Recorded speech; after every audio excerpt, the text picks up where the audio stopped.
एक समय की बात है, एक हरा भरा जंगल में बहुत सारे जानवर रहते थे। उनके लिए जंगल एक जीवंत जगह थे, जो ऊंचे पेड़ों, चहचहाते पक्षियों और चंचल जानवरों से भरे हुए थे। इनमें एक चतुर गिलहरी और गुस्सैल बाघ रहते थे। गिलहरी का नाम मिकू, बाघ का नाम राज। एक दिन जंगल में भयंकर सूखा पड़ता है। जल स्रोत सूख जाते हैं और जानवर भोजन खोजने के लिए संघर्ष करते हैं। जैसे जैसे जानवर संसाधनों के लिए प्रतिस्पर्धा करते हैं, तनाव बढ़ता जाता है। दूसरी ओर मीकू नीचे संघर्ष करते हुए जानवरों को देख के अपने घोंसले में बैठकर गहराई से सोच रहा होता है। मीकू खुद से बातें हुए कहता है, यह विभाजन केवल विनाश की ओर ले जाएगा। मुझे जंगल को एकजुट करने का एक तरीका ढूंढना होगा। उधर राज निश्चयी होकर पानी की तलाश में जंगल में घूमता है। राज को देख के उपस्थित अन्य जानवर सभी इधर उधर भागने लगता है।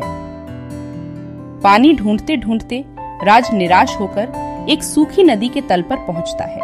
राज फिर गुर्राता हुआ गुस्से से कहता है, पानी ढूंढना इतना कठिन हो गया क्या इस जंगल में?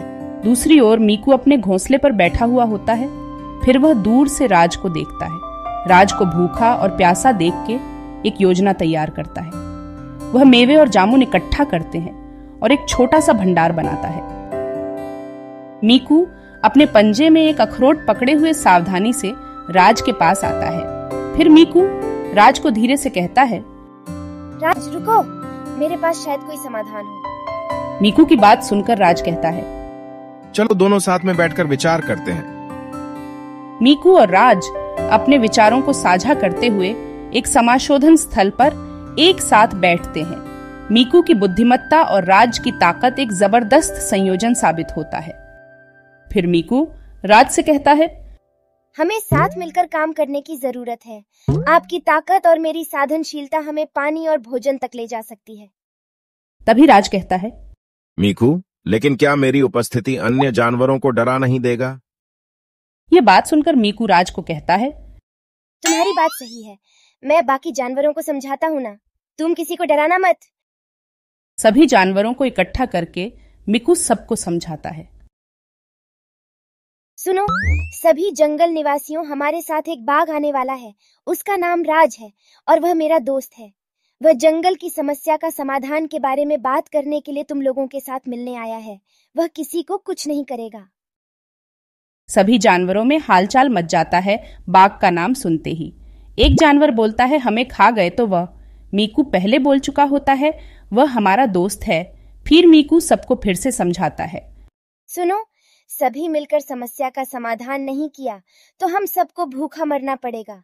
उनकी एकता आशा को प्रेरित कर सकती है और जंगल को एक साथ ला सकती है।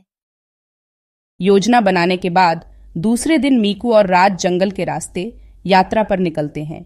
वे चुनौतियों का सामना करते हैं, नदियों को पार करते हैं और खड़ी पहाड़ियों पर चढ़ते हैं। थोड़ी दूर चलने के बाद मीकू और राज को भोजन और पानी खोजने के लिए संघर्ष कर रहे जानवर मिलते हैं। वे अपना भंडार उनके साथ साझा करते हैं। जिन जानवरों की उन्होंने मदद की, उन्होंने मीकू और राज की दयालुता की खबर फैला दी। जंगल के अलग अलग कोनों से जानवर एक दूसरे की मदद के लिए इकट्ठा होते हैं। मीकू और राज जानवरों के एक एकजुट समूह के सामने खड़े हुए होते हैं और सभी एक साथ मिलकर काम कर रहे हैं। फिर मीकू राज से कहता है, जब हम एकजुट होते हैं तो हम सबसे मजबूत होते हैं। आइए राज अपने संसाधनों को साझा करें और एक दूसरे का समर्थन करें। हाँ, बिल्कुल तुमने सही कहा। हम सब मिलकर किसी भी चुनौती को पार कर सकते हैं। दूसरे दिन जल स्रोतों का पता लगाने और छिपे हुए भोजन भंडार को खोजने के लिए जानवर मिलकर काम करते हैं। जंगल एक बार फिर से फल फूलने लगता है। जंगल एक बार फिर से शांतिपूर्ण और सौहार्दपूर्ण जगह में तब्दील हो जाता है। मीकू और राज के प्रयासों ने समुदाय की एक मजबूत भावना पैदा कर देती है। कुछ दिन बाद मीकू अपने घोंसले पर बैठा हुआ होता है। तभी राज आता है और मीकू राज को देखकर नीचे आ जाता है। फिर मीकू और राज मीकू के घोंसले से बाहर देखते हैं।